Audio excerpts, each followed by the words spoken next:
أعوذ بالله من الشيطان الرجيم بسم الله الرحمن الرحيم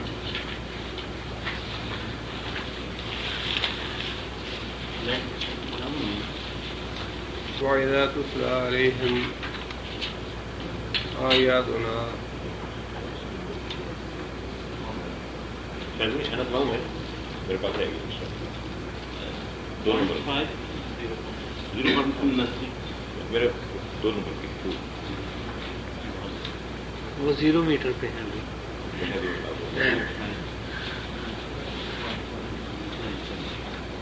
پلس کوئی ریڈنگ 0 میٹر. وَإِذَا تُتْلَى عَلَيْهِمْ آيَاتُنَا اور جب تتلا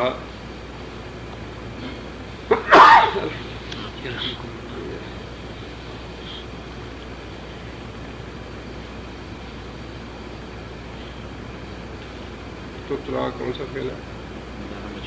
دوبارہ مجبور تتلا تلاوت کی جاتی ہیں علیہم اوپر ان کے آیاتنا ہماری آیتیں بینات بین کھلی کھلی روشن ہماری واضح آیتیں ان کے سامنے پڑھی جاتی ہیں.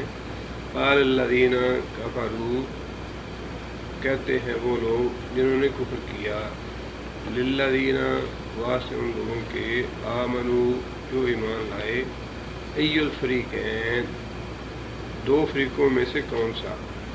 فریق واحد ہے، فریقین تسنیہ ہے. دو فریقوں میں سے کون سا خیرن بہتر ہے مقامن مقام کے اعتبار سے و احسن اور بہتر ہے اچھا ہے ندین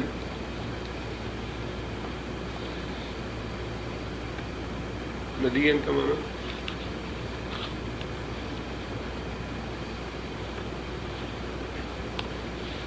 ندوہ کسے کہتے ہیں؟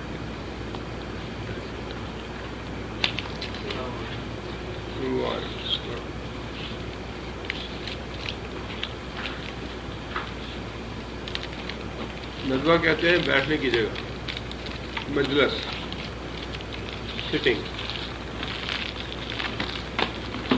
ندین کس کی مجلس اچھی ہے، کس کی مجلس زیادہ شاندار ہے. نادی کا معنی ہے مجلس والے، کسی مجلس میں شریک لوگ. جی ہاں، مجلسیں، گیدرنگز. جی یعنی کافروں کی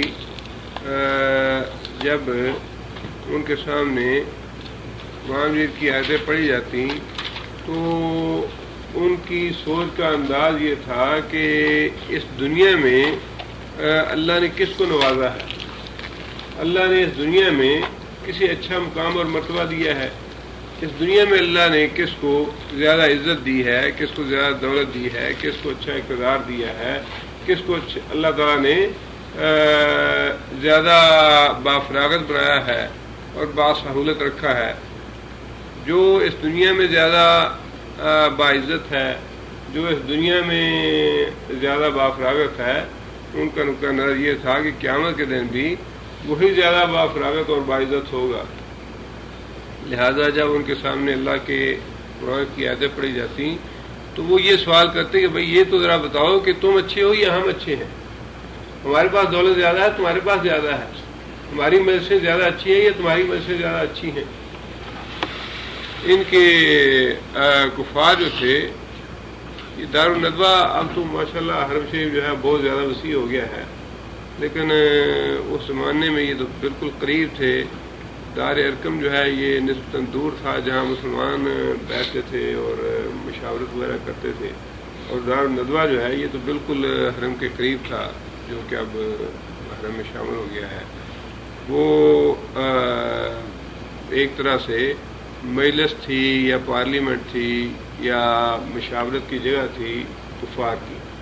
تو اس اعتبار سے وہ یہ پوچھتے کہ بھئی جہاں ہم بیٹھتے ہیں وہ زیادہ اچھی جگہ ہے یا جہاں تم بیٹھتے ہو وہ زیادہ اچھی جگہ ہے، یا تمہیں اللہ نے اس دنیا میں زیادہ عزت دی ہے، ہمیں زیادہ عزت دی ہے، تمہارے پاس پیسہ اور دولت زیادہ ہے یا ہمارے پاس پیسہ اور دولت زیادہ ہے.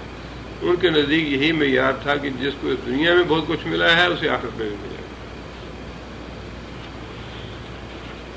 آگے اللہ تعالیٰ نے اس کا بڑا اچھا جواب دیا ہے، تو قرآن مجید کا یہ بڑا اعجاز ہے کہ اللہ تعالیٰ نے بڑے بڑے طویل باتیں اور بڑے بڑے طویل اعتراضات جو ہیں ان کا جواب بڑے مختصر سے ایک فقرے میں دے دیا۔ اللہ تعالیٰ نے ایک ہی فقرے میں اس کا جواب دے دیا، وَكَمْ أَهْلَكْنَا قَبْلَهُم مِّن قَرْنٍ هُمْ أَحْسَنُ أَثَاثًا وَرِئًا، وَكَمْ اور کتنے ہی أَهْلَكْنَا ہم نے ہلاک کیے، کم اہلکنا اور کتنے ہی ہم نے ہلاک کیے قبلہم اس سے پہلے۔ اور آج بھی دیکھیے کہ پوری دنیا پہ اگر تھوڑا دیکھا جائے تو بہت سے لوگوں کی، بلکہ ہمارے ہاں اللہ تعالیٰ معاف کرے، بعض لوگوں کی سوچ بھی عجیب سی ہے، کہتے ہیں پڑھتے تو یہ ہیں کہ غیر المغضوب جو ہیں مغضوب قوم جو ہے وہ یہودی ہے اور گمراہ جو ہے وہ عیسائی ہیں، اور دیکھیں ترقی کس نے زیادہ کی ہے، مسلمان تو بہت ہی پسماندہ اور ترقی میں سب سے پیچھے اور پسے ہوئے، اور ان کے مقابلے میں کوئی حیثیت ہی نہیں ہے ان کی، اور جن تم کہتے ہو کہ وہ مغضوب ہیں، گمراہ ہیں، ان کی دنیا میں کتنی پذیرائی ہے، کتنی عزت ہے ان کے پاس، کتنا اقتدار ہے، کتنی دولت ہے، کتنی فراوانی ہے، کتنا کچھ ہے۔ اب یہ سوچ جو ہے کافروں کے دماغ میں تو ہونی چاہیے اور ہے، اس زمانے میں بھی تھی، آج بھی ہے، لیکن مسلمانوں کے ذہن میں تو یہ سوچ پیدا نہیں ہونی چاہیے۔ مسلمانوں کو تو اللہ تعالیٰ نے جو ایمان کی دولت دی ہے وہ سب سے زیادہ عظیم دولت ہے، اور اللہ تعالیٰ نے اس فکر کا یا اس سوال کا جواب یہ دیا، وَكَمْ أَهْلَكْنَا قَبْلَهُم مِّن قَرْنٍ، ذرا یہ تو سوچو کہ کتنی قوموں، قرن کہتے ہیں صدی کو، کیونکہ اصل میں تو قرن کہتے ہیں بیل یا گائے کے جو سینگ ہوتے ہیں، دو چونکہ آپس میں ملے ہوتے ہیں، اور صدی ایک صدی کے ساتھ ملتی ہے، بالکل متصل ہوتی ہے، لہذا اس سے مراد صدی بھی ہے، اور صدی میں چونکہ کئی قومیں اور کئی نسلیں جو ہیں وہ زمانہ ان کا پایا جاتا ہے، لہذا اس اعتبار سے اصطلاحی معنوں میں اس کا قوم بھی مراد ہے اس سے۔ اللہ تعالیٰ نے ارشاد فرمایا کہ کتنی ہی قومیں ہیں اس سے پہلے جن کو ہم ہلاک کر چکے، ہم احسن و اساسا وریا، اساسا کا معنی ایسٹس کا معنی سامان دنیا کی زیب و زینت، دنیا کا مال و دولت۔ اللہ نے فرمایا کہ ہم احسن و اساسا، ان کے اثاثے جو تھے، ایسٹس جو تھے، وہ ان کافروں سے، کفار مکہ سے بھی کہیں زیادہ تھے جنہیں ہم اس سے پہلے تباہ کر چکے ہیں، اور ہمارے مغضوب ہوئے وہ اساسا وریا۔ ریان کا معنی رعا سے ہے رویت، رویت کا معنی رعا اس نے دیکھا، رویت دکھانا، دکھاوا، منظر، ان کا منظر نامہ، ان کا دکھاوا جو ہے وہ ان سے بھی کہیں زیادہ تھا، ان کی نمود و نمائش جو تھی وہ ان لوگوں سے بھی، کفار مکہ سے بھی کہیں زیادہ تھی بڑھ کے۔ کہیں آپ یہ ایک اندازہ لگائیے نا، قرآن مجید میں اللہ تعالیٰ نے جن قوموں کے بارے میں یہ بات اشارہ فرمائی کہ وہ ان سے بھی زیادہ طاقتور تھیں، وہ ان سے بھی زیادہ سامان دنیا رکھنے والی تھیں، وہ ان سے بھی زیادہ نمود و نمائش والی تھیں، ان کے مقابلے میں آج کا امریکہ کچھ بھی نہیں۔ ان قوموں کو تو اللہ نے فرمایا کہ وہ تم سے زیادہ طاقتور تھے، تم سے زیادہ ہم نے سامان دیا انہیں، جن کو اللہ تعالیٰ نے قرآن مجید میں یہ بات ارشاد فرمائی وہ آج کے امریکہ سے کہیں زیادہ طاقتور تھیں، جنہیں اللہ نے فرماتے ہیں کہ جب ان کے دماغ میں یہ سوچ پیدا ہوئی کہ ہمارے علاوہ تو دنیا میں کوئی ہے ہی نہیں، من اشد منا قوہ، ہم سے زیادہ طاقت والا کون ہو سکتا ہے، جو آج بالکل امریکہ کے دماغ میں بات ہے کہ مجھ سے زیادہ سپر تو ہے نہیں کوئی۔ اور پھر ما یہلکنا الا الدہر، ان کے ذہن میں یہی بات تھی کہ گردش زمانہ تو ہمیں ہلاک کر سکتی ہے، گردش زمانہ کے علاوہ کوئی چیز ہمارا مقابلہ نہیں کر سکتی۔ اللہ تعالیٰ نے جواب دیا کہ وہ قومیں جن قوموں کو ہم نے تم سے زیادہ سامان دنیا دیا، زیادہ ایسٹس دیے تمہارے مقابلے میں، تو ان کا منظرنامہ اور ان کی نمائش اور ان کی رویت، ان کا دکھاوا تمہارے مقابلے میں کہیں بڑا تھا، ہم نے ان کو ہلاک کر کے رکھ دیا جب انہوں نے ہماری نافرمانی۔ یعنی یہ پچھلے پیغمبروں کے واقعات بتا کے آخر میں سارے مضمون کو وائنڈ اپ کیا گیا ہے، اور اس سورہ میں جنت اور جہنم کے لوگوں کا مقابلہ کر کے اللہ تعالیٰ نے بڑے سخت طریقے سے ڈانٹ ایک طرح سے پلائی ہے کافروں کو کہ تم اپنے آپ کو کیا سمجھتے ہو، کس فخر اور غرور میں تم مبتلا ہو۔ آگے اللہ فرماتے ہیں قل من کان فی الضلالۃ، قل اے محمد صلی اللہ علیہ وسلم آپ کہیے من کان فی الضلالۃ، جو شخص ہے گمراہی میں، جس شخص نے اختیار کی گمراہی، فَلْيَمْدُدْ لَهُ، یمدد کون سا فعل ہے؟ یمدد مضارع ہے، سیگا واحد مذکر غائب کا سیگا ہے، مد کا معنی کھینچنا، مدہ یمدو، یمدد وہ کھینچتا ہے، یمدد وہ کھینچتا ہے، وہ لمبا کرتا ہے اور وہ ڈھیل دیتا ہے۔ فَلْيَمْدُدْ وہ لمبا کرتا ہے، وہ ڈھیل دیتا ہے، لہو واسطے اس کے، الرحمن رحمان، مدن، مدن کیا ہوا؟ مصدر ہے، مدن کا معنی لمبا کرنا، ڈھیل دینا۔ جو آدمی گمراہی میں پڑ جاتا ہے، جو آدمی گمراہی اختیار کر لیتا ہے، رحمان اسے ڈھیل دیتا چلا جاتا ہے۔ یہ جواب ہے ان کی اس موقف کا کہ ہمارے پاس دولت زیادہ ہے، ہمارے پاس عزت زیادہ ہے، ہمارے پاس اقتدار زیادہ ہے، دنیا کا جو رویت ہے، منظرنامہ ہے، جو نمائش ہے، وہ تو ہمارے پاس زیادہ ہے۔ تمہیں کون اچھا لگتا ہے؟ یہ اچھے لگتے ہیں، وہ اچھے لگتے ہیں۔ اور دنیاوی اعتبار سے دیکھیے کہ یورپ اور امریکہ کا منظرنامہ جو ہے یا نمائش جو ہے یا اس میں اٹریکشن جو ہے وہ کتنی زیادہ ہے۔ مسلمان ملکوں میں تو کوئی جانا پسند نہیں کرتا یا کوئی رہنا ہی پسند نہیں کرتا، وہاں سارے بھاگتے ہیں، یورپ میں جائے یا امریکہ میں جائے۔ لیکن اللہ فرماتے ہیں کہ یہ اللہ کے ہاں قبول ہونے کا معیار نہیں،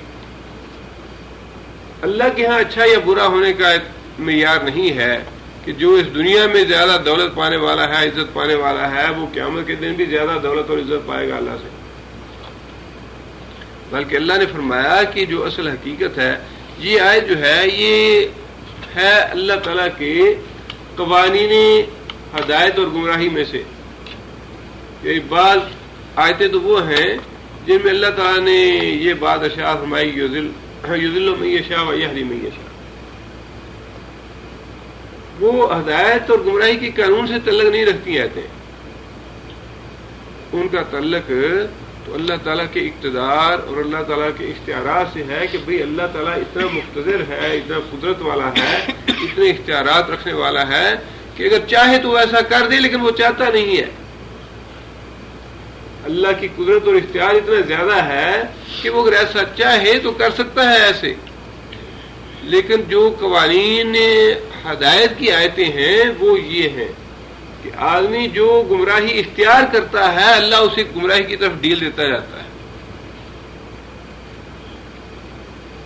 کہ ہاں ٹھیک ہے، تم اور بھی گمراہی میں پڑو، تم اور بھی گمراہی کے اللہ تعالیٰ اسباب اور وسائل مہیا ضرور کر دیتا ہے اسے۔ ایک آدمی ہے وہ نافرمانی پہ اڑا ہوا ہے، ڈٹا ہوا ہے، حتیٰ کہ اس کا ضمیر جو ہے اس کی ملامت تک کرنا چھوڑ گیا ہے، بے نماز ہے، ساری عمر نہ نماز پڑھی، نہ قرآن پڑھا، نہ اللہ کے رسول کی کوئی اطاعت اور فرما برداری کی۔ اللہ تعالیٰ ایسے آدمیوں کو ڈھیل دے دیتے ہیں دنیا میں، انہیں ہر طرح سے اللہ تعالیٰ نے ایک دفعہ فرمایا کہ ہم آسمانوں کے دروازے کھول دیتے ہیں کہ ٹھیک ہے، جو کچھ تم نے کمانا ہے، کھانا ہے، پینا ہے، دنیا میں عیش کر لو، اور پھر آخرت میں ان کے لیے جہنم۔ اور یہی بات اللہ نے فرمائی کہ جو آدمی گمراہی اختیار کر لیتا ہے، اب ایک آدمی نماز پڑھنا ہی نہیں چاہتا، جتنا مرضی آپ اسے کہتے رہے کہ نماز پڑھو، نماز پڑھو، نماز پڑھو، جس نے خود ہی بے نماز رہنا پسند کر لیا ہے، اللہ اسے ڈھیل دیتے چلے جاتے ہیں، اللہ فوراً اسے نہیں پکڑتے۔ یم دے یمدد لہ الرحمن مدا، اللہ تعالیٰ اس کو اس کی رسی دراز کرتے چلے جاتے ہیں. دراز کرنا اس طرح دراز کرتے ہیں کہ دوسرے لوگ دیکھ کے حیران ہو جاتے ہیں بھئی یہ کیا ہو رہا ہے. اس کے لیے کوئی قانونی جزا سزا نہیں ہے، یہ اتنا ظلم کر رہا ہے، لوگوں کو اتنا تنگ کر رہا ہے، لوگوں کو پریشان کر رہا ہے، اس کی رسی دراز ہوتی چلی جا رہی ہے، یہ کیا ہے؟ اللہ فرماتے ہیں کہ جو آدمی گمراہی کے راستے میں چل نکلتا ہے ہم اس کو مزید گمراہی میں پھنسانے کے لیے اس کی رسی دراز کر دیتے ہیں، اس کو ڈھیل دیتے ہیں کہ جتنی نافرمانی ہو سکتی ہے کر لو، جتنی بغاوت اللہ سے کرنا چاہتے ہو کر لو.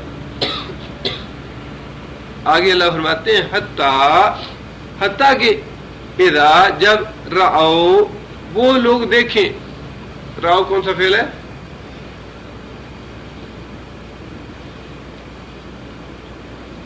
ماضی ہے، جو مذکر غائب کا صیغہ ہے.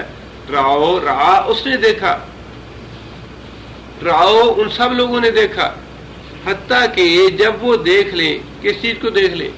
ما یوعدون، ما وہ چیز جو کہ ما موصولہ ہے یہاں پہ. یوعدون کون سا فعل ہے؟ یوعدون مضارع ہے، جو مذکر کا صیغہ ہے، مضارع مجہول ہے. یوعدون وعدہ کیے گئے، جس کا وہ وعدہ کیے گئے. آگے اللہ تعالیٰ نے وضاحت فرما دی کہ وہ وعدہ کی چیز کون سی ہے. اللہ فرماتے ہیں کہ اما العذاب، اما کا معنی یا اما العذاب، یا تو وہ عذاب ہے کہ دنیا میں ہی آ جائے اللہ کا، جس طرح پہلی قوموں پہ اللہ تعالیٰ نے عذاب بھیجے، کسی کو سمندر میں غرق کر دیا، کسی کو زمین میں دسا دیا، کسی کے اوپر پتھروں کی بارش برسا دی، کسی کو اللہ تعالیٰ نے آندھی کے ساتھ ہلاک کر دیا، کسی کو اللہ تعالیٰ نے چیخ کے ساتھ ہلاک کر دیا. کہ وہ اپنی نافرمانی میں پھر مسلسل لگے رہتے ہیں. اور یہ معاملہ قوموں کا نہیں، افراد کا بھی یہی معاملہ ہے.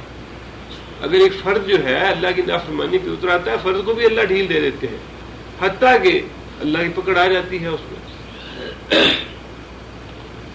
اور پھر فرماتے ہیں اللہ تعالیٰ وَإِنَّ السَّاعَةَ، اور اگر یہ بھی ممکن ہے دنیا میں بالکل عذاب آئی نہ اس پہ، دنیا میں اللہ بالکل ہی نہ پکڑے موت تک، حتیٰ قیامت آ جائے اور قیامت کے دن اس کا حساب باق کیا جائے. اللہ فرماتے ہیں کہ دونوں صورتیں ہو سکتی ہیں. حتیٰ اذا رعوا ما یوعدون، حتیٰ کہ وہ اس چیز کو پا لے، دیکھ لے جس کا ان سے وعدہ کیا گیا ہے. اما العذاب، یا تو دنیا میں عذاب، تو اما الساعہ، یا پھر قیامت آ جائے اور قیامت کے دن اس کا حساب بے باک کر دیا جائے. حساب تو بے باک ہونا ہی ہونا ہے، اللہ سے باقی تو کوئی جا نہیں سکتا.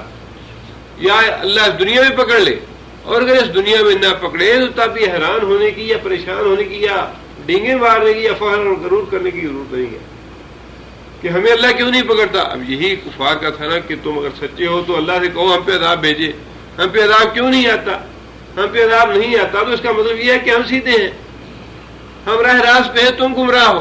ان کے نزدیک یہی معیار تھا. اللہ تعالیٰ نے فرمایا کہ یہ رسی تو ہم نے خود دراز کی ہوئی ہے، یہ ڈھیل ہم نے خود دی ہوئی ہے. دنیا میں عذاب نہیں آتا تو اس میں ڈینگے مارنے کی یا تکبر اور فخر کی بات نہیں ہے. قیامت آئے گی تو ہم حساب باق کر لیں گے. اور یہ ایمان جو ہے نا دل میں رکھنا چاہیے. شیطان جو ہے انسان کو ہر طریقے سے دائیں سے بائیں سے آگے سے پیچھے سے گمراہ کرتا رہتا ہے. انسان کو اپنا ایمان جو ہے نا اس کے معاملے میں بڑا پکا ہونا چاہیے، اس پہ انسان کو متزلزل نہیں ہونا چاہیے. کافروں کی دنیا داری دیکھ کے، کافروں کا دنیاوی عیش و عشرت دیکھ کے، کافروں کا دنیاوی ٹھاٹھ باٹھ دیکھ کے، یا کافروں کا دنیاوی غلبہ دیکھتے ہوئے ہمیں اپنا ایمان جو ہے نا اس کو ضائع نہیں کرنا چاہیے، یا اپنے ایمان کو خراب نہیں کر لینا چاہیے. باتیں وہی سچی ہیں جو اللہ نے فرمائی.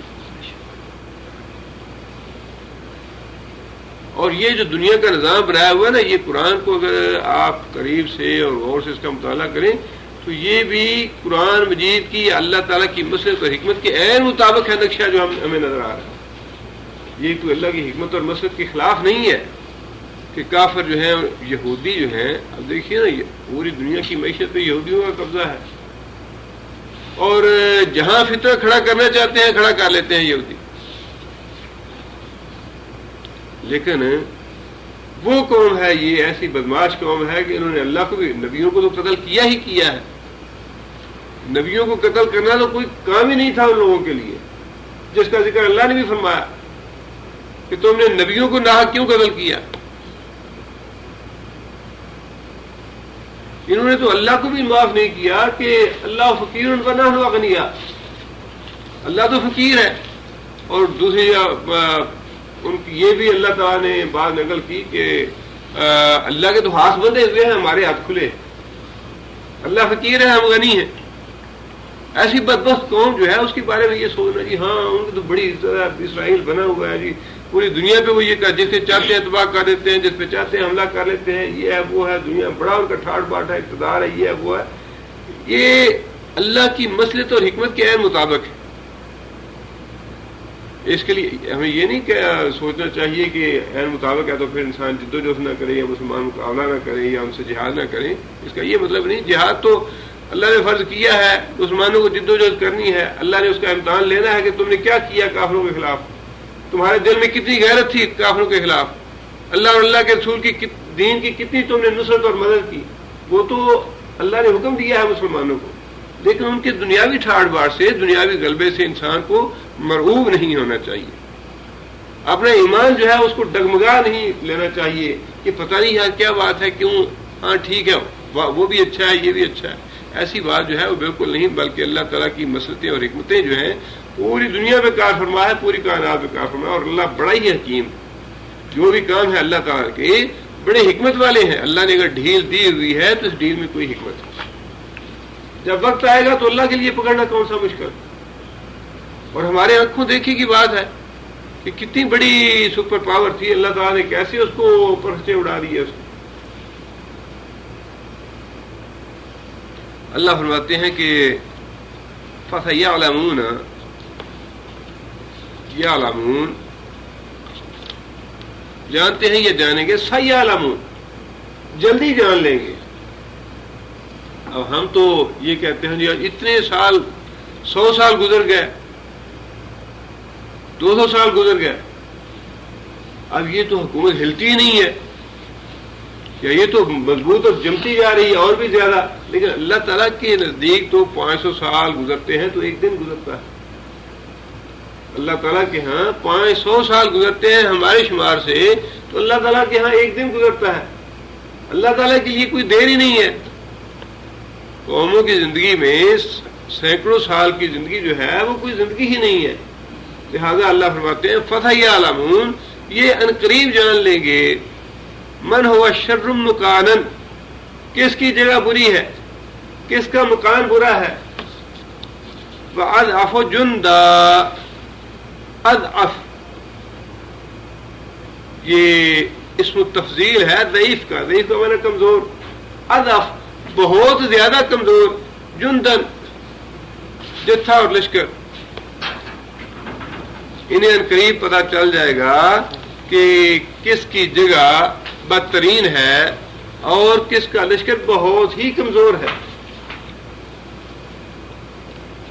اضعف یہ جتنی بھی ترقی کر لیں کافر یا جتنا بھی اسلحہ اکٹھا کر لیں، ہم تو مرعوب ہیں ان باتوں سے. انسان ہے نا، مرعوب ہو جاتا ہے بھائی اتنا ان کے پاس اسلحہ ہے، اتنے انہوں نے ویپنز جو ہے وہ تیار کر لیے ہیں، اور گھر بیٹھے امریکہ جو ہے وہ سیٹلائٹ سے ہر ملک کی خبر لے سکتا ہے کہ فلاں ملک میں کیا ہو رہا ہے، فلاں آدمی کہاں بیٹھا ہے. اسامہ بن لادن تو ابھی تک مل نہیں سکا، اس کو پکڑ نہیں سکے، یا کتنے حملے کر لیے، کتنا کچھ کر لیا. ڈینگی کی بات ہے ہم سب کر سکتے ہیں. ہماری 10 طرح سے دنیا کا کوئی خطہ جو ہے وہ بچا ہوا نہیں ہے. اللہ فرماتے ہیں کہ اضعف جندہ، جب میری پکڑ آئے گی تو پتہ چل جائے گا کہ کمزور ترین جتھا کس کا ہے، کمزور ترین قوت جو ہے وہ کس کی ہے. طاقت میں سب سے زیادہ بودا اور سب سے زیادہ گھٹیا جو ہے وہ کون ہے.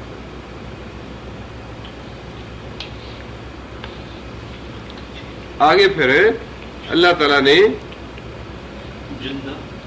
لشکر، جندی سپاہی کو کہتے ہیں.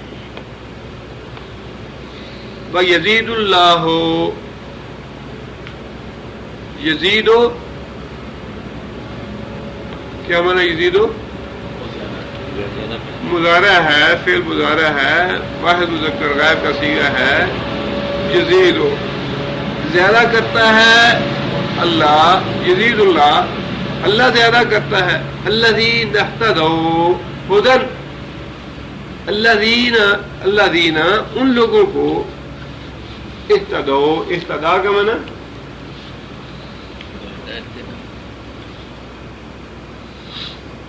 اس نے ہدایت پائی، اہتدا اس نے ہدایت پائی، اہتدا ان دو نے ہدایت پائی، اہتدا ان سب نے ہدایت پائی۔ اللہ تعالیٰ اضافہ کرتا ہے ان لوگوں کو اہتدا جنہوں نے ہدایت پائی، ہدن ہدایت پانے میں، رہنمائی کرنے میں۔ جو لوگ اللہ پہ ایمان لاتے ہیں، جو ہدایت کا راستہ اختیار کرتے ہیں، جو اللہ کے رسول کی فرما برداری، اب یہ دونوں جو ہے نا آیتیں، یہ ہیں صحیح معنوں میں گمراہی اور ہدایت کے قوانین میں۔ جو آدمی ہدایت پہ چلنا چاہتا ہے، اللہ کی اطاعت اور فرما برداری کرتا ہے، اللہ تعالیٰ اس کی ہدایت میں اضافہ کرتے چلے جاتے ہیں۔ قرآن آپ جتنا زیادہ تلاوت کریں گے، جتنی زیادہ قرآن کے بارے میں فہم پیدا کریں گے، سمجھنے کی کوشش کریں گے، اللہ تعالیٰ آپ کے ایمان میں اتنا زیادہ اضافہ کرتا رہے گا۔ جتنا آپ کو نماز سے محبت ہوگی، جتنی آپ کو مسجد سے محبت ہوگی، جتنی آپ کو اللہ کے رسول کی سنتوں سے زیادہ محبت ہوگی، جتنی آپ نوافل زیادہ پڑھیں گے، جتنی آپ نفل روزے زیادہ رکھیں گے، آپ محسوس کریں گے کہ آپ کے ایمان میں اللہ اضافہ فرما رہے ہیں۔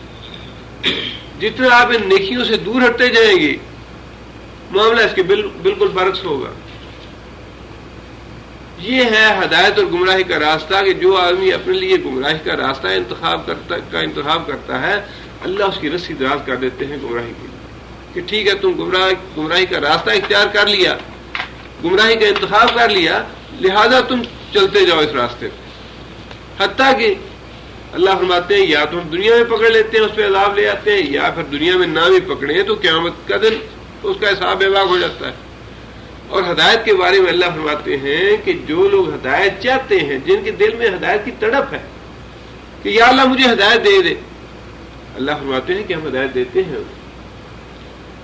اور یہ کیسے ہو سکتا ہے کہ ایک بندہ اللہ سے ہدایت مانگتا رہے اور اللہ ہدایت نہ دے؟ اللہ تو کہتے ہیں کہ جب بندہ توبہ کرتا ہے تو مجھے اس کی توبہ سے خوشی ہوتی ہے، اتنی زیادہ خوشی ہوتی ہے اللہ فرماتے ہیں کہ جس طرح کوئی آدمی صحرا میں جا رہا ہو اور اس کے پاس سواری ہو جس پہ اس کا سامان بھی ہو، اور تھکا ہوا وہ سو جائے، سواری اس کی گم ہو جائے، جب اٹھے تو پریشان ہو جائے کہ میری سواری کہاں گئی، میرا سامان سفر کہاں گیا، اور تلاش کرتے کرتے وہ مایوس ہو جائے کہ اس صحرا میں اب کہاں مجھے میری سواری ملے گی، اب تو موت میرا مقدر ہے، بھوکا اور پیاسا یہیں مر جاؤں گا، کہیں جانے کا کوئی راستہ نہیں ہے، نکلنے کا راستہ نہیں ہے صحرا سے۔ تو اللہ فرماتے ہیں کہ اچانک اس کی سواری خود بخود وہاں پہنچ جائے سارے سامان سفر کے ساتھ، اور وہ بندہ خوشی سے یہ بات کہے کہ یا اللہ تو میرا بندہ، میں تیرا رب۔ وہ کہنا تو یہ چاہتا ہے کہ یا اللہ تو کتنا میرا احسان کرنے والا رب ہے کہ تو نے میری جان بچا لی، اور میں تیرا کتنا کمزور سا بندہ ہوں جس پہ تو نے کرم کر دیا، لیکن خوشی سے اس کی زبان سے یہ بات نکل جاتی ہے کہ یا اللہ تو میرا بندہ، میں تیرا رب۔ اللہ کہتے ہیں کہ جب انسان خلوص دل سے توبہ کرتا ہے تو اللہ کو اس سے بھی زیادہ خوشی ہوتی ہے۔ اب آپ اندازہ لگائیے کہ جس اللہ کو انسان کی توبہ سے اتنی زیادہ خوشی ہوتی ہے، وہ اللہ ہدایت مانگنے پہ ہدایت نہیں دے گا، وہ اللہ تعالیٰ ہدایت مانگنے پہ ہدایت نہیں دے گا انسان کو۔ یہ کیسے ہو سکتا ہے کہ اللہ سے انسان دعا کرے اور اللہ دعا قبول نہ کرے؟ یہ تو اللہ کے بارے میں سوچنا نہیں چاہیے کہ اللہ سے دعا کی تو اللہ نے قبول نہیں کی، یہ تو ممکن ہی نہیں ہے۔ اگر اللہ دعا قبول نہ کرے تو یہ تو ایک بہت بڑی اللہ تعالیٰ کے خلاف قیامت کے دن یعنی استغاثہ بن جائے گا۔ اگر اللہ تعالیٰ دعا قبول نہیں کرتا، یا اگر اللہ دعا قبول نہ کرے تو یہ تو قیامت کے دن بہت بڑا استغاثہ بن جائے گا اللہ تعالیٰ کے خلاف کہ یا اللہ میں تو ہدایت مانگتا رہا دنیا میں تو نیکی مانگتا رہا دنیا میں، یا اللہ میں نے تو قرآن پڑھنے کی کوشش کی لیکن تو نے میرے لیے راستہ ہی نہیں کھولا، تو نے مجھے ہدایت دی ہی نہیں، تو نے مجھے نیکی کی توفیق دی ہی نہیں۔ یہ قوانین ہدایت کی بالکل بات خلاف پڑتی ہے کہ انسان اللہ سے ہدایت مانگے اور اللہ ہدایت مانگے، انسان اللہ سے نیکی طلب کرے اور اللہ نیکی نہ۔ اللہ تعالیٰ قانون ہی یہ ہے کہ جو آدمی ہدایت مانگتا ہے ہم سے، جو نیکی کی توفیق مانگتا ہے ہم سے، جو بھلائی کے راستے پہ چلنے کی دعا مانگتا ہے، اللہ فرماتے ہیں کہ ہم اس کی ہدایت میں، اس کی نیکی میں، اس کی بھلائی میں ضرور اضافہ کرتے ہیں۔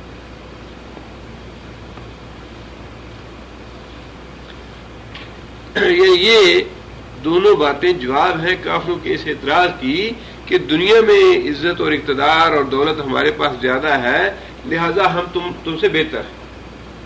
اس کا جواب اللہ نے یہ دیا کہ تم چونکہ گمراہی میں پڑے ہو لہذا اللہ نے تمہاری رسی دراز کر دی ہے، تمہیں دولت بھی دی ہے، عزت بھی دی ہے، غلبہ بھی دی ہے، اور تمہارا حساب اللہ بے واقع کر دے گا، دنیا میں بھی کر سکتا ہے، آخرت میں بھی کر سکتا ہے۔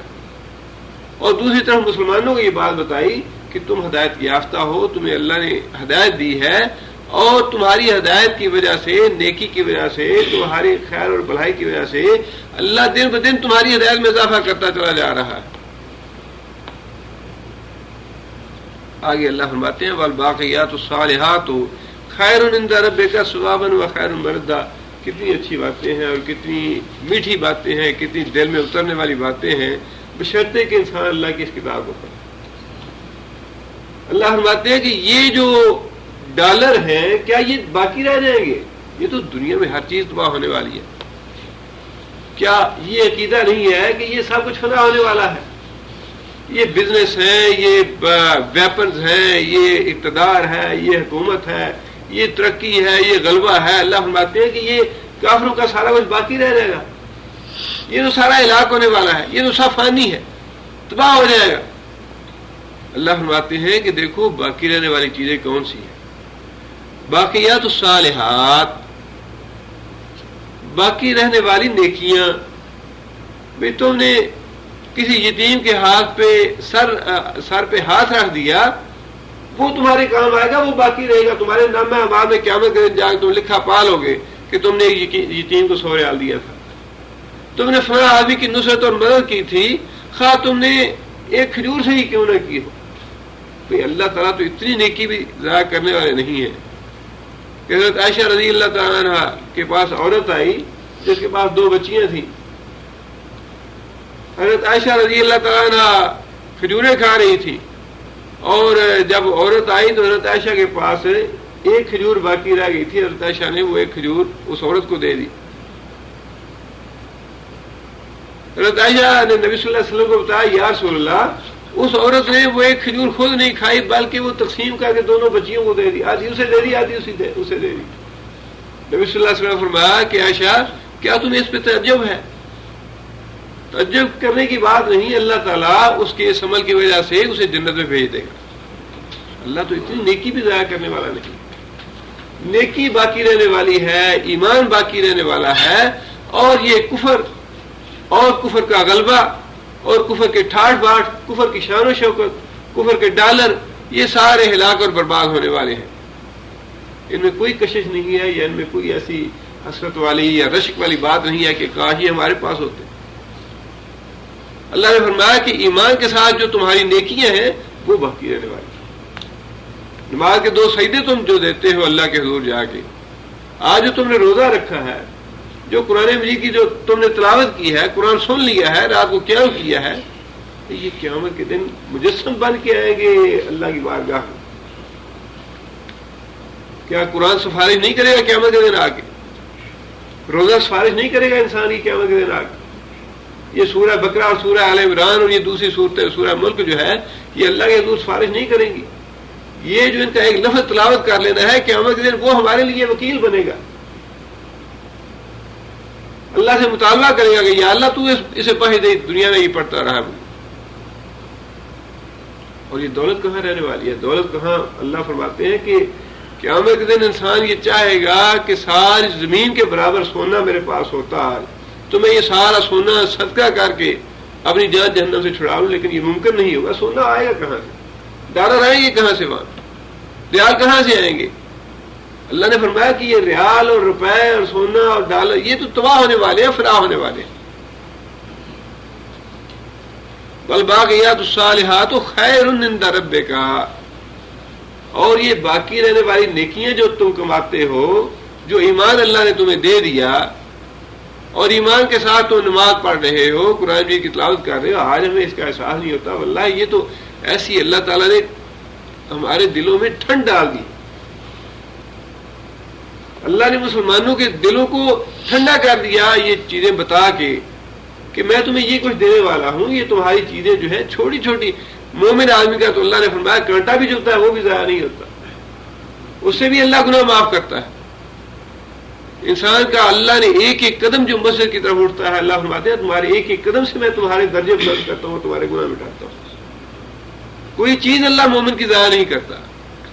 اور کافر کا تو اللہ فرماتے ہیں سب کچھ ضائع اور بیکار ہونے والا. اس میں رشک کی کون سی بات ہے؟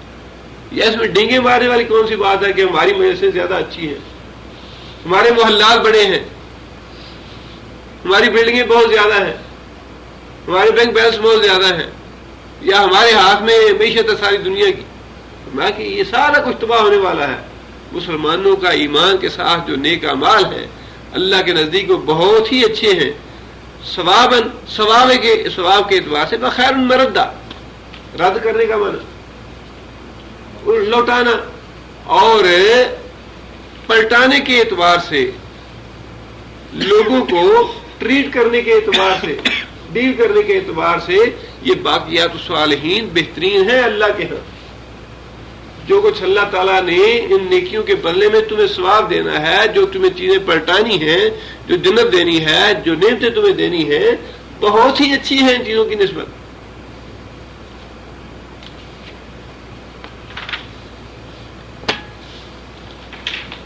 آگے اللہ فرماتے ہیں کہ افرأیت الذی حرف استفہام فا پس رعایتا، کون سا فعل رعایتا؟ ماضی ہے، واحد مذکر حاضر کا صیغہ ہے. افرأیتا، جب یہ آیت نازل ہوئی تھی اس وقت نبی صلی اللہ علیہ وسلم مخاطب تھے اس کے، اب ہر قاری اس کا مخاطب ہے. افرأیتا، کیا تو نے دیکھا، اللہ اس آدمی کو کافارا جس نے کفر کیا، بآیاتنا، ہماری آیتوں کا، وقالا، اور ساتھ یہ بات کہی، لأوتین، اوتیا مجھے دیا گیا، یہ مضارع مجہول ہے اور واحد متکلم کا صیغہ ہے. اوتیا میں دیا گیا، اوتین میں ضرور دیا جاؤں گا، اوتین میں ضرور دیا جاؤں گا. یہ نون جو تشدید کا ہے یہ مستقبل کے لیے معنوں کو خاص کر دیتا ہے. ویسے مضارع کے معنوں میں حال بھی ہوتا ہے، مستقبل دونوں ہوتے ہیں، لیکن یہ مشدد نون جو ہے یہ مستقبل کے لیے خاص کر دیتا ہے. لأوتین میں ضرور دیا جاؤں گا، مالن مال، و ولدن اور اولاد. اس آیت کا شان نزول یہ ہے کہ آس بن وائل کافر تھا اور اس کے ملازم تھے حضرت خباب بن ارت رضی اللہ تعالیٰ عنہ. حضرت خباب بن ارت رضی اللہ تعالیٰ عنہ لوہار کی بھٹی کا کام کرتے تھے اس کافر کے پاس. اس نے حضرت خباب کی مزدوری دبا لی اور کہنے لگا کہ محمد صلی اللہ علیہ وسلم کا انکار کرو تو پھر میں دوں گا، ورنہ نہیں دوں گا. تو حضرت خباب رضی اللہ تعالیٰ عنہ نے بڑی لاپرواہی سے یہ بات کہی کہ دوبارہ بھی پیدا ہو کے آ جاؤ تو میں انکار نہیں کروں گا، مزدوری دیتے ہو دو، نہیں دیتے نہ. جس طرح ہم اپنی زبان میں کہتے ہیں نا کہ دو بار جام میں پھر بھی نہیں کرنا. وہ خباب نے کہا کہ اگر دوبارہ بھی پیدا ہوتے ہو نا تو پھر بھی نہیں دوں گا. اس نے کہا ٹھیک ہے یار، تم جو روز روز کہتے ہو دوبارہ پیدا ہونا ہے پیدا ہونا ہے پیدا ہونا ہے، جب میں دوبارہ پیدا ہوں گا نا تو پھر میرے پاس آنا، تمہیں دوں گا مزدوری، آج تو میں بھی نہیں دیتا، اس دنیا میں بھی تمہیں مزدوری نہیں دوں گا۔ ٹھیک ہے، تم نے دوبارہ پیدا ہونے کی رٹ لگا رکھی ہے نا کہ تم کہتے ہو دوبارہ پیدا ہونا ہے، تو ٹھیک ہے، جب دوبارہ میں پیدا ہوں گا نا تو پھر میرے پاس آنا، پھر میرے پاس بڑا مال ہوگا جس طرح یہاں ہے دنیا میں، اور میرے ساتھی بھی بہت زیادہ ہوں گے، میری اولاد بہت زیادہ ہوگی، اور بڑا کچھ ہوگا، بڑی عزت اور بڑا سب کچھ ہوگا، اس وقت میرے پاس آنا تو میں تمہیں دوں گا۔ اس کا جواب اللہ نے یہ دیا کہ افرأیت الذی کفر بآیاتنا، اے محمد صلی اللہ علیہ وسلم کیا تو نے دیکھا اس آدمی کو، غور کیا اس کے حال پہ جس نے ہماری آیتوں کا انکار کیا، کیا مراد ہے قیامت کا انکار کیا، اس نے ہماری قدرتوں کا انکار کیا، قیامت کا انکار کیا، اور ساتھ یہ بات کہی لأوتین مال و بالا، کہ اگلی دنیا میں مجھے بہت مال ملے گا، بڑی دولت ملے گی اور بڑی اولاد ہوگی میرے پاس ہے، لہذا اس وقت آنا، آج تو میرے پاس مال نہیں ہے تمہیں دینے کے لیے، لیکن اس وقت بڑا مال ہوگا، اس وقت آنا میں تمہیں دوں گا۔ اللہ فرماتے ہیں اطلع الغیب، اطلع کیا اسے اطلاع ہوگی، آج جو ہے استفہام کا ہے، اطلع کیا اسے اطلاع ہوئی، کیا اسے پتہ چل گیا، الغیب غیب سے، ام یا اتخذ اس نے پکڑا، اس نے لیا، عند الرحمن رحمان سے، عہدن کوئی وعدہ، کیا اسے غیب سے پتہ چل گیا کہ دوسری زندگی میں اسے مال اور اولاد ملے گا، دوسری زندگی میں وہ جنت میں جائے گا، کیا اسے غیب سے یہ پتہ چل گیا ہے کہ میں جنت میں جاؤں گا، مال ہوگا، عزت ہوگی، ٹھاڑ باٹ ہوگی، شان و شوکت ہوگی، اور میں تمہیں دوں گا میرے پاس آنا، یا اتخذ عند الرحمن عہدا، یا اللہ نے اس سے کوئی وعدہ کیا ہے کہ میں تمہیں جنت میں بھیجوں گا، تمہیں مال اور اولاد دوں گا اگلی دنیا میں۔ اللہ تعالیٰ نے ایک طرح سے اس کی اس بات کا یہ جواب دیا کہ اس گھمنڈ میں نہ رہو، اس تکبر اور غرور میں نہ رہنا کہ اس دنیا میں ٹھاڑ باڑ ہے تو آئندہ بھی ٹھاڑ باڑ رہیں گے، یہ سب کچھ چھن جانے والا ہے، باقی رہنے والا یہ مال اور اولاد نہیں، باقی رہنے والی چیز اللہ نے فرمایا کہ والباقیات الصالحات، باقی رہنے والی چیزیں جو ہے وہ نیکیاں ہیں، حتیٰ کہ کلمہ جو زبان سے نکلتا ہے انسان کی زبان سے، اللہ کے رسول نے فرمایا کہ سبحان اللہ والحمدللہ ولا الہ الا اللہ واللہ اکبر، فرمایا یہ باقیات الصالحات میں سے جو انسان کی زبان سے ایک دفعہ سبحان اللہ نکلا، یہ قیامت تک نہیں مٹے گا، یہ قیامت کو انسان اپنے نامہ اعمال میں دیکھ لے گا کہ میں نے اتنی مرتبہ زندگی میں سبحان اللہ کہا تھا، اتنی مرتبہ میں نے الحمدللہ کہا تھا، اتنی دفعہ میں نے لا الہ الا اللہ کہا تھا، اتنی دفعہ میں نے اللہ اکبر کہا تھا، فرمایا یہ باقیات صالحات ہیں، انہیں فنا نہیں ہے۔ اور یہ جو ٹھاڑ باڑ دنیا کی کہہ رہے ہیں کہ میرے پاس مال ہے اور دولت ہے، آئندہ بھی اگلے جہان میں بھی میرے پاس بڑا مال اور دولت ہوگی، فرمایا یہ سب ختم ہو جائے گا، کسی کے ہاتھ نہیں آئے گا، نہ یہ اقتدار ہوگا، وہاں پہ انسان اس دنیا میں ہی دیکھ لیتا ہے کہ انسان کس طرح رخصت ہوتا ہے۔ رات ہی میں واقعہ پڑھ رہا تھا، یہ جو کافر ہے عاص بن وائل، ان کے بیٹے تھے حضرت عمر بن عاص جنہیں فاتح مصر کہا جاتا ہے۔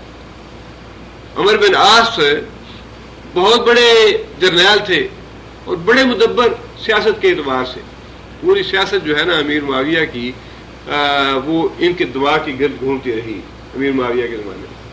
جب فوت ہونے لگے تو سپاہیوں سے کہنے لگے کہ بھائی میں تمہارے نزدیک کیسا آدمی تھا؟ تو جتنے بھی آفیسر تھے کھڑے انہوں نے کہا جی آپ تو ہم پہ بڑے مہربان رہے ہیں، بڑے اچھے تھے ہمارے لیے، بڑا آپ نے ہم کو بڑا نوازا، بڑا کچھ دیا آپ نے ہمیں۔ تو کہنے لگے کہ بھائی میں تمہیں اسی لیے دیتا رہا ہوں کہ تم میری حفاظت کرو گے، تم میرے باڈی گارڈ سے دنیا میں۔